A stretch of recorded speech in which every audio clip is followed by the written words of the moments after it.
Hello everyone, আমি তোমাদের সেরকমভাবে ব্লগ দিতে পারছি না, কারণ সেরকমভাবে টাইম পাচ্ছি না, করতেও পারছি না। এটা ছিল অষ্টমীর সকাল। তো দেখো, আমি গেছিলাম হচ্ছে প্যান্ডেলে। আমাদের এখানে একটা প্যান্ডেল আছে, অনেকগুলোই আছে, দুটো আছে, তো আমি একটাতে গেছিলাম। তো এখানটায় যাই, সবাই মিলে আনন্দ করি। এ দেখো সন্ধি পুজোর হচ্ছে মানে প্রদীপ ধরাচ্ছিলাম। এটা হচ্ছে আমি ফার্স্ট টাইম করেছি, বেশ ভালো লেগেছে আমার। তো তোমাদের পুজো কেমন কাটছে আমাকে অবশ্যই জানিও।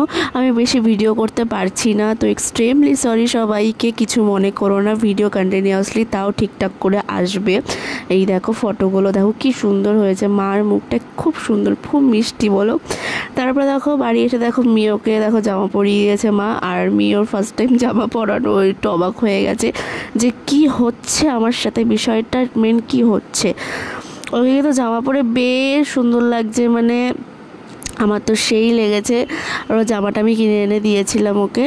তো দেখো ও ঠিক স্টিলও দাঁড়িয়ে রয়েছে, চুপচাপ করে দাঁড়িয়ে রয়েছে। আর মা দেখো ওর ফায়ারগুলো একটুখানি আশ্রয় দিচ্ছে একদম, মানে এত লোক ওকে আর দেখাই যায় না, কি আর বলবো।